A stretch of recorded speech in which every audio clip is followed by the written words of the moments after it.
नमस्कार। आज हम पढ़ेंगे राजस्थान के भूगोल का जो आपका टॉपिक चल रहा था, फिजियोग्राफिक रीजन ऑफ राजस्थान। इसके 2 पार्ट हमने पढ़े। आज हम पढ़ेंगे तीसरा पार्ट।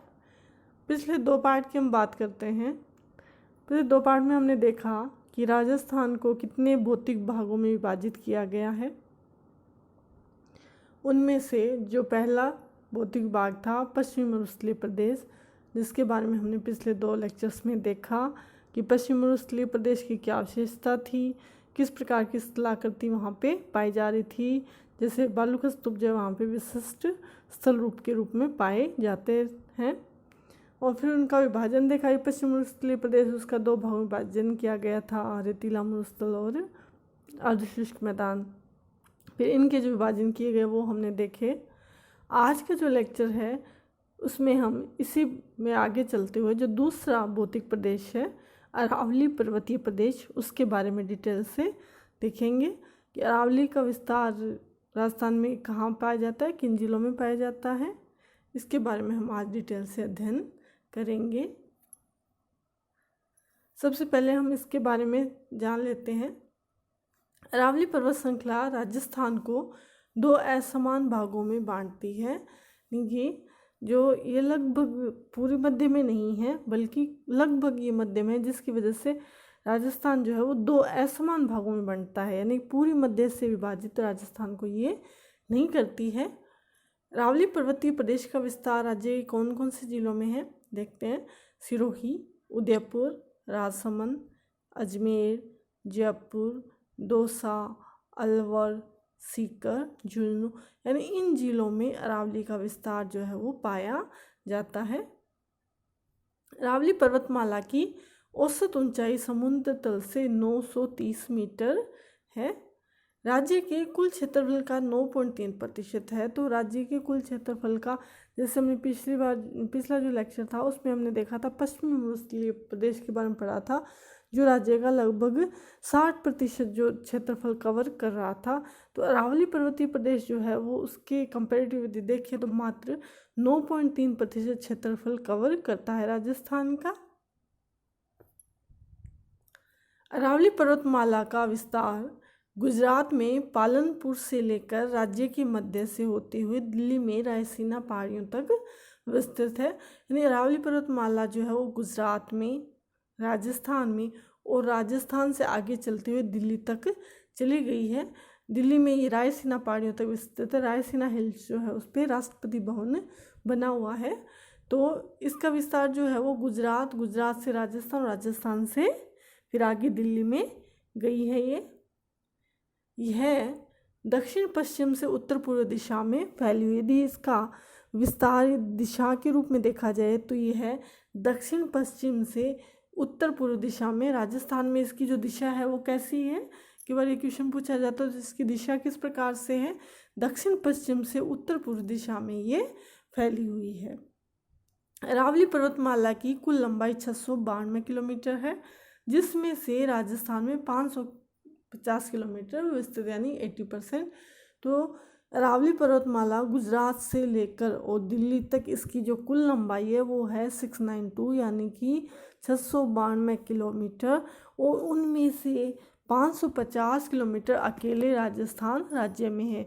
तो इस आधार पर ये कह सकते हैं कि लगभग 80 जो अरावली जो पर्वतमाला है उसका लगभग 80% जो क्षेत्रफल है या विस्तार है वो हमारे राज्य राजस्थान में स्थित है। अरावली पर्वतमाला विश्व की सबसे प्राचीनतम पर्वत श्रृंखला है, जिसका निर्माण प्री कैम्ब्रियन युग में हुआ था। अरावली पर्वतमाला का माना जाता है कि ये विश्व की सबसे प्राचीनतम जो पर्वत श्रृंखला है।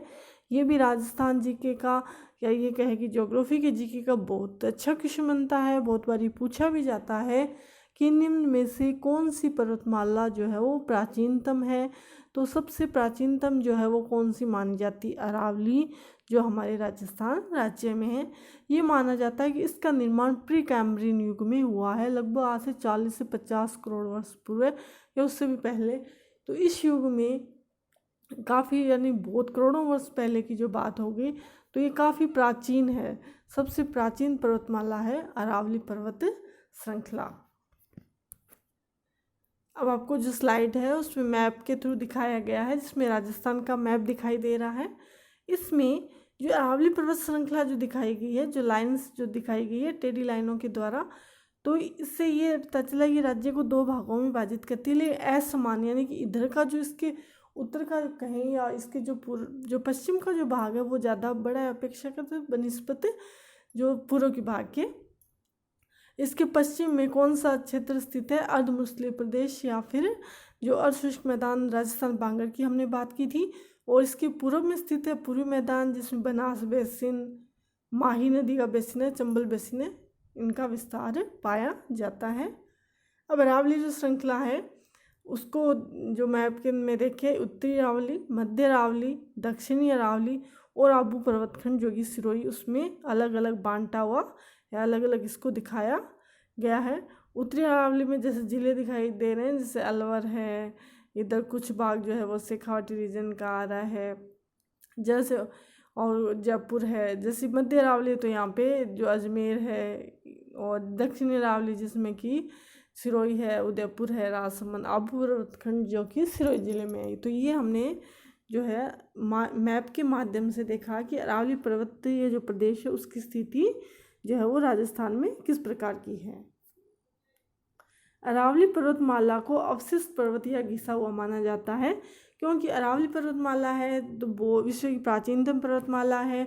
और हम सभी जानते हैं कि जब एक पर्वत का निर्माण हो जाता है तो उस पर अपक्षय है, अपर्दन की जो क्रिया है वो सक्रिय हो जाती है। जब उसका निर्माण हो रहा होता है तभी सक्रिय हो जाती है, क्योंकि नदियाँ निकलती है, हवा का कार्य है, हिमानी का कार्य है। ये अपने कार्यों के द्वारा चट्टानों को निरंतर घिस घिस के काटते रहते हैं और जो पर्वत श्रृंखला है उसकी ऊंचाई को कम करते रहते हैं। तो क्योंकि अरावली पर्वतमाला है विश्व की प्राचीनतम पर्वतमाला है, तो निश्चित रूप से इतने करोड़ों वर्षों में अपर्दन के अपक्षय के कारकों द्वारा इसको घिस दिया गया है और ये मात्र अवशेष के रूप में है। इसकी ऊंचाई इतनी कम हो गई है कि इसकी जो वास्तविक जो ऊंचाई थी उसको यदि देखें, कंपैरेटिव यदि देखें, तो ये मात्र एक अवशेष के रूप में दिखाई देती है। इसे घिसा हुआ पर्वत या अवशिष्ट पर्वत कहा जाता है। यह वलित प्रकार का पर्वत है, यानी कि जब हम पर्वत के निर्माण के आधार पर पर्वतों का वर्गीकरण करते हैं तो उसमें अरावली जो श्रृंखला है वो वलित पर्वत है, यानी कि संपीड़न एवं वलन की क्रियाओं के द्वारा इस पर्वत श्रृंखला का निर्माण हुआ है। अरावली प्रदेश में पर्वत चोटियाँ, पठार एवं पहाड़ियाँ पाई जाती है, क्योंकि पर्वतीय प्रदेश है तो निश्चित रूप से पहाड़ियाँ पाई जाती हैं, ऊंची ऊंची चोटियाँ पाई जाती है। और इन पहाड़ियों के बीच में जो समतल भाग है जो अपेक्षा ऊंचे होते हैं, इस प्रकार के पठार जो है वो, जिन्हें पठार कहा जाता है, वो भी काफ़ी पाए जाते हैं। अरावली पर्वत राजस्थान की नींव वर्ण संपूर्ण देश की प्रधान जल विभाजक रेखा का निर्माण करते हैं। इसके पूर्व दिशा में बंगाल की खाड़ी का अपवाह है तो पश्चिमी दिशा में अरब सागरीय अपवाह है।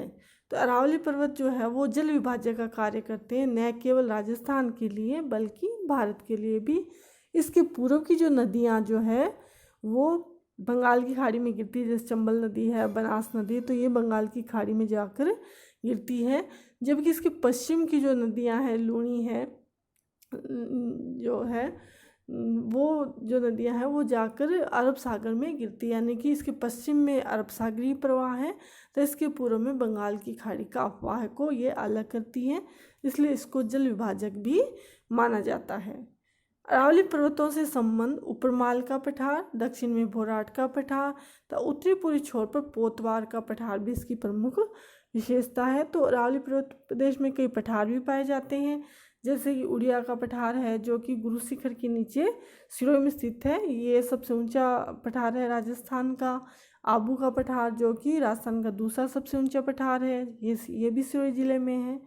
इसके अलावा भोराट का पठार है जिसके दक्षिण में है, यह गोगुंदा उदयपुर से लेकर और कुंभलगढ़ यानी कि राजसमंद तक विस्तृत है, और यह है उदयपुर और राजसमंद में जो है इसका विस्तार है।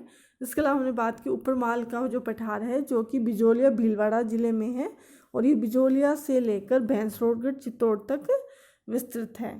तो कई पठार जो हैं वो भी जो है अरावली पर्वतमाला से संबंधित हैं।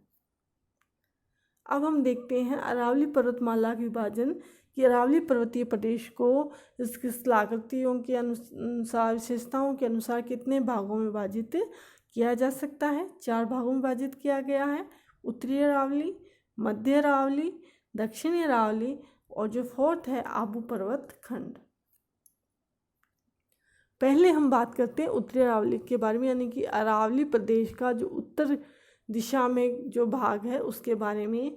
यह मुख्य रूप से शेखावाटी यानी सीकर है, झुंझुनू का कुछ भाग, जयपुर, दौसा, अलवर जिले में स्थित है। इसकी समुद्र तल से जो ऊंचाई है वो 450 मीटर है। इसकी सबसे ऊंची चोटी कौन सी है, रघुनाथगढ़, और उसकी ऊंचाई है 1055 मीटर, और यह कौन से ज़िले में, सीकर जिले में है। इसके अलावा बहराज है जो कि 792 मीटर है चोटी, और ये अलवर ज़िले में है। बैराट है जो कि 704 मीटर ऊंची है, और ये जयपुर ज़िले में है।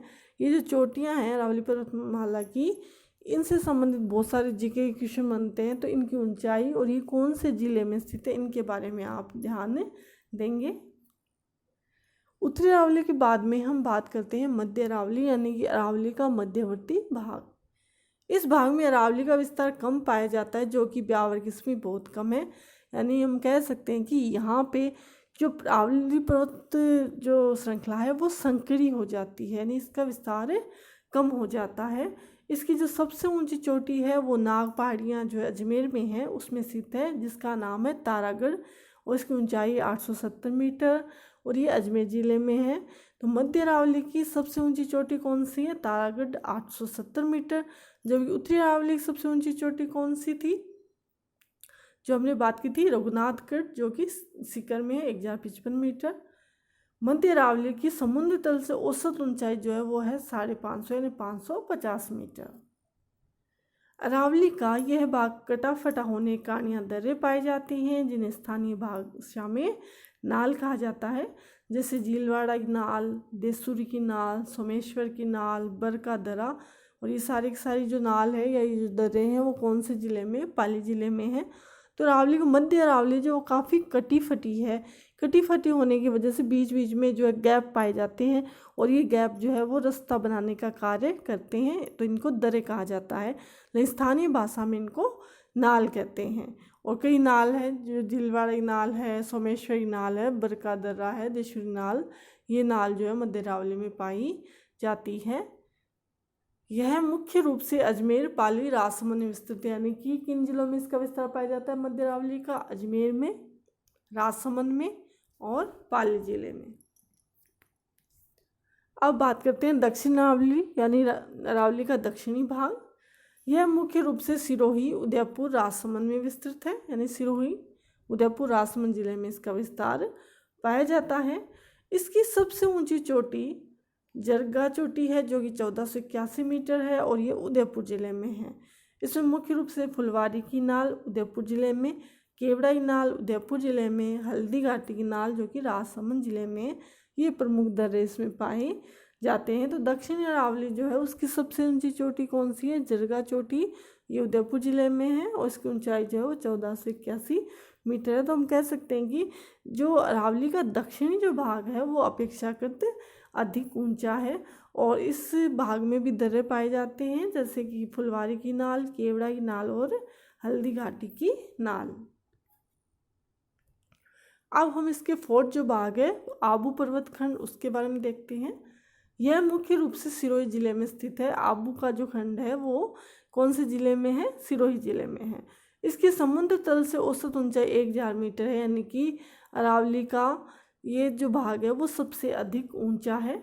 इसकी सबसे ऊंची चोटी गुरु शिखर है, जिसकी ऊंचाई 1722 मीटर है, और यह सिरोही जिले में स्थित है। गुरु शिखर राज्य की सबसे ऊंची चोटी है। तो हम बात करें थे अरावली पर्वतमाला की चोटियों के बारे में, तो अरावली पर्वतमाला की सबसे ऊंची चोटी जो है वो कौन सी है, गुरु शिखर। इसकी ऊंचाई कितनी है, 1722 मीटर है।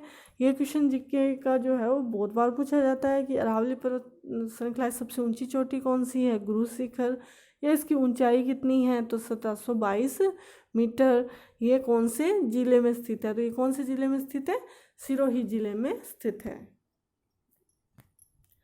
गुरु शिखर को कर्नल टॉड ने संतों का शिखर कहा है। इस जो क्षेत्र है यह गुरु शिखर की एकांतता को देखते हुए कर्नल टॉड ने गुरु शिखर को किस नाम से संबोधित किया है? संतों का शिखर।